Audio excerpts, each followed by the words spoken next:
नमस्कार, Gyandeep coaching classes या आपल्या युट्यूब चॅनलवर मी ज्योती काटवे तुम्हा सर्वांचं अगदी मनापासून स्वागत करते। आजच्या व्हिडिओमध्ये तुम्हाला शिकायला मिळणार आहे 10वीच्या सिलेबस मधला पार्ट 1 चा फर्स्ट चॅप्टर। पहिला जो प्रकरण आहे लिनियर इक्वेशन्स इन 2 व्हेरिएबल, हा चॅप्टर तुम्हाला पूर्णपणे शिकवलं जाणार आहे। ऍक्च्युअली पूर्णपणे न म्हणता स्टार्टिंग मध्ये जे महत्त्वाचं असतं, कारण विद्यार्थ्यांना लिनियर इक्वेशन इन 2 व्हेरिएबल या शब्दाचा अर्थच माहित नसतं आणि त्यामुळे ते सॉल्युशन मीन्स जे पण क्वेश्चन्स असतात ते सॉल्व्ह करू शकत नाही, कारण इथे आपल्याला एक्स आणि वाय ची किंमत काढायची असते आणि काही विद्यार्थ्यांना एक्स आणि वाय ची किंमत काढणं म्हणजे हे खूपच अवघड गोष्ट वाटते। पण खरं सांगायचं तर हे खूप सोपं आहे। जर तुम्ही योग्यरित्या समजून घेऊन केलात तर तुम्हाला नक्कीच ते सोपं जाईल। सगळ्यात महत्त्वाचं असतं लिनियर इक्वेशन इन 2 व्हेरिएबलचा अर्थ काय असतं हे समजून घेणं। पहा, ज्यावेळेस अशा पद्धतीचे वेगवेगळे क्वेश्चन्स तुम्हाला येतील एक्झाम मध्ये, कोणतेही क्वेश्चन असतील, अशा पद्धतीचे जे पण क्वेश्चन येतील। आता जेव्हा पण बोर्ड परीक्षेमध्ये काही क्वेश्चन सुरुवातीचे जे असतात मीन्स 1 मार्काला जो क्वेश्चन असतो, मी मागच्या व्हिडिओमध्ये तुम्हाला पूर्णपणे जे सिलेबस होतं ते, त्याचबरोबर पेपर कसा येतो, पेपरचा फॉर्मॅट सगळं तुम्हाला समजवलं होतं। त्यामध्ये फर्स्ट क्वेश्चन जो होतो तो प्रत्येकी 1 मार्क साठी येतो, बरोबर। तर त्याच्यामध्ये अशा पद्धतीचे क्वेश्चन्स येतात की हे लिनियर इक्वेशन इन 2 व्हेरिएबल आहे का नाही सांगा, ओके। किंवा 4 ऑप्शन्स दिलेले असतील आणि त्याच्यामधला लिनियर इक्वेशन इन 2 व्हेरिएबल असा कोणता इक्वेशन आहे ते त्याला एमसीक्यू टाइपचे क्वेश्चन्स असतात त्याच्यामध्ये निवडायचे असतात, असेही येतं। पण विद्यार्थ्यांना हेच कळत नाही की लिनियर इक्वेशन इन 2 व्हेरिएबल म्हणजे काय। तर आजच्या या जे पण इक्वेशन्स मी दिले त्याच्या थ्रू मी तुम्हाला समजवणार आहे की लिनियर इक्वेशन इन 2 व्हेरिएबल म्हणजे नक्की काय असतं, ओके। बघा, इथे मी 7 वेगवेगळे इक्वेशन्स लिहिलेले आहेत। पहिला जो इक्वेशन आहे तो आहे 4m + 3n = 12। आता पहा, लिनियर इक्वेशनचा अर्थ काय असतं, कुठेही असे 2 व्हेरिएबल्स येतील, कुठलेही 2 व्हेरिएबल। आता तुम्ही म्हणाल की इथे सगळीकडे 2 व्हेरिएबल आहेत, हो आहेत, पण प्रत्येकामध्ये काहीतरी वेगळं आहे, प्रत्येकामध्ये काहीतरी वेगळं आहे।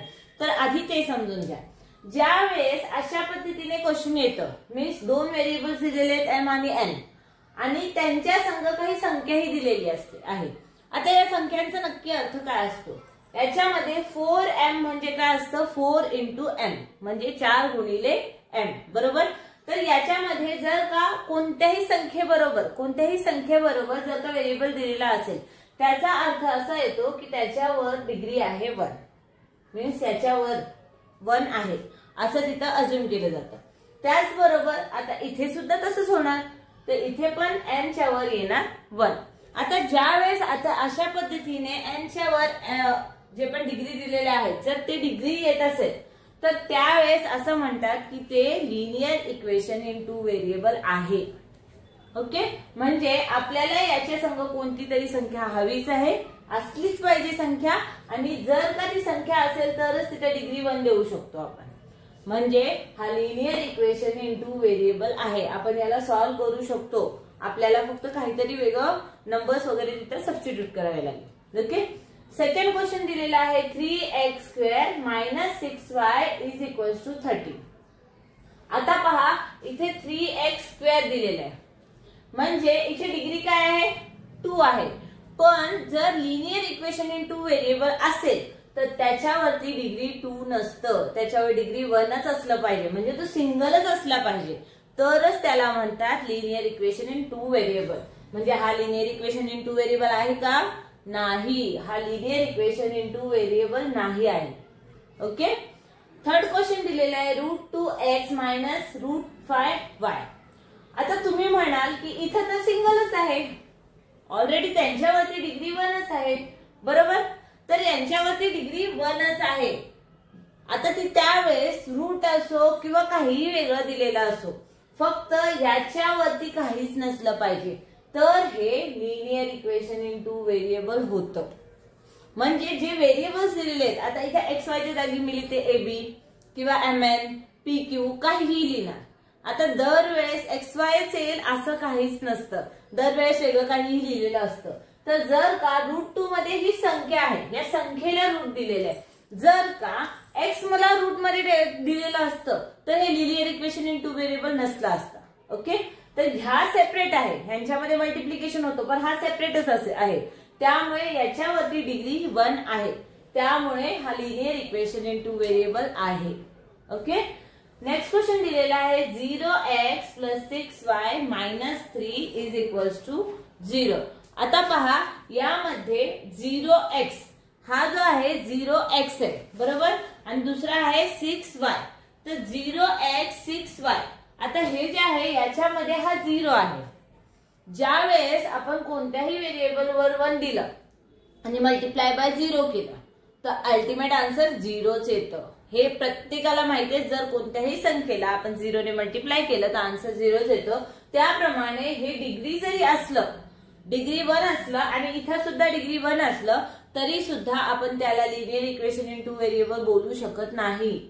ओके, कारण इथे यांचं व्हेरिएबलची तिथे व्हॅल्यूज पूर्णपणे मीन्स तिथे व्हॅल्यूच येणार नाही त्याची, त्यामुळे त्याला linear equation in two variable आपण बोलू शकत नाही. ओके, नेक्स्ट क्वेश्चन दिलेला आहे 0.4x 0y - 24. आता पहा याच्यामध्ये सुद्धा त्याच पद्धतीने कॅल्क्युलेशन केलेलं आहे, कारण इथे सुद्धा 0 आलेला आहे बरोबर, इथे सुद्धा 0च आहे, तर इथे एकाच व्हेरिएबल येतो 0.4, याचाच फक्त व्हेरिएबलची व्हॅल्यू डिग्री 1 येतं. आता याचं काही व्हॅल्यू येते का या व्हेरिएबलचं? नाही येते, कारण इथे सुद्धा मल्टिप्लिकेशन बाय 0 आहे.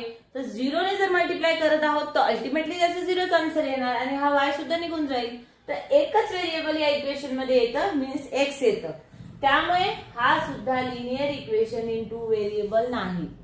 ओके, नेक्स्ट आहे 4/x + 5/y = 4.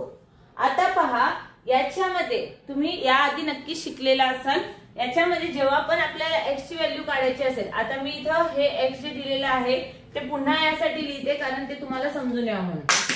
समजा की हे जे x आहे हे मी वर घेतले, आपल्याला माहिती आहे जेव्हा आपण रेसिप्रोकल घेतो, रेसिप्रोकल घेताना ती संख्या जी असते ती वर खाली केली जाते, तशीच जर का मी x ला जर वर घ्यायचा विचार केला तर याची डिग्री जी आहे ना ती मायनस मध्ये कन्वर्ट होते बरोबर. जर वर असेल तर ती प्लस मध्ये असेल, आणि जर ऑलरेडी जर वरच असेल तर, आणि जर खालची जर मी वर घ्यायला घेतले व्हेरिएबल तर तिथे ते मायनस मध्ये कन्वर्ट होतात.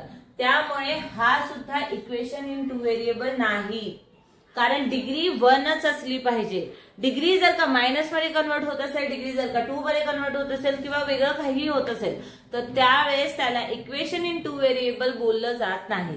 ओके, नेक्स्ट क्वेश्चन आहे 4xy - 5y - 8 and +0 = 0. आता पहा यामध्ये सुद्धा त्याच पद्धतीने कॅल्क्युलेशन होतो. जेव्हा आपण 4xy हे जर घेतलं, आता याला मी तुम्हाला सॉल्व्ह करून दाखवते. इथं घेतलं आपण 4xy, याचा अर्थ काय असतो की यांच्यामध्ये काय मल्टिप्लिकेशन आहे. जर का मी इथं घेतलं 4 × x × y, बघा जेव्हा पण मल्टिप्लिकेशन असतो तर त्यांच्यामध्ये जी डिग्री असते, जसं इथे x आणि y च्या वर 1 येणार बरोबर, तर इथे काय होतं x आणि y हे जे आहे हे मल्टिप्लिकेशन मध्ये, तर कोणतीही संख्या जर का मल्टिप्लिकेशन मध्ये असेल तर यांच्यामध्ये जी डिग्री असतात ना त्यांचं ऍडिशन होतं, म्हणजे इथं काय येईल 4xy जे आहे यांचं इथे ऍडिशन झालं तर हे 2 मध्ये कन्वर्ट होतो, कारण इथे यांचं ऍडिशन होणार. आणि त्याचबरोबर इथे हा y जो आहे तो एकटाच आहे, त्याच्याबरोबर x नाहीये, आणि जरी असता तरी सुद्धा इक्वेशन इन टू व्हेरिएबल नसताच, कारण इथे डिग्री 2 मध्ये कन्वर्ट होते. मल्टिप्लिकेशन असेल तर तिथं जे डिग्री मध्ये संख्या असते त्यांचं ऍडिशन होतं. हे तुम्ही मागे सुद्धा शिकलेले आहात, 8th स्टँडर्ड मध्ये, 9th स्टँडर्ड मध्ये, इव्हन 7th स्टँडर्ड मध्ये पण याच्याशी रिलेटेड काही क्वेश्चन्स असतात. तर हे जे आहे हे 2 मध्ये कन्वर्ट होते डिग्री, त्यामुळे ह्या सुद्धा इक्वेशन इन टू व्हेरिएबल नाही आहे. ओके, तर याला सुद्धा इक्वेशन इन टू व्हेरिएबल आपण बोलू शकत नाही. आता याच्यामधला हा जो 6th इक्वेशन आहे याला आपण कन्वर्ट करू शकतो इक्वेशन इन टू व्हेरिएबल मध्ये, पण त्यासाठी काही वेगळे क्वेश्चन मध्ये जसे व्हॅल्यू वगैरे पुट करायची असेल तर तशा साह्याने आपण त्याला कन्वर्ट करू शकतो. हे मी तुम्हाला नेक्स्ट व्हिडिओज मध्ये शिकवणार आहे, ज्यावेळेस मी प्रॅक्टिस सेट 1.1 पासून जे क्वेश्चन स्टार्ट करणार त्यावेळेस. ओके, तर नक्कीच तुम्हाला इक्वेशन इन टू व्हेरिएबलचा नक्की अर्थ काय असतं हे समजलं असेल. अशा पद्धतीने आपला हा first lecture equation in two variable याच्यापासून आपण सुरुवात केलेली आहे 10वीच्या या सिलेबसची। हे पूर्णपणे नक्कीच समजलं असेल। पुढच्या व्हिडिओमध्ये मी तुम्हाला 1.1 प्रॅक्टिस सेट 1.1 जो आहे तो पूर्णपणे शिकवणार आहे। तर नक्कीच व्हिडिओ पूर्ण पहा। जे पण विद्यार्थी 10वीचे असतील, जे यावर्षी 10वीचा अभ्यास करत आहे, 10वीचे प्रिपरेशन करत आहे, त्यांच्यासाठी नक्कीच हे व्हिडिओ खूपच चांगले आहेत असं मी समजते।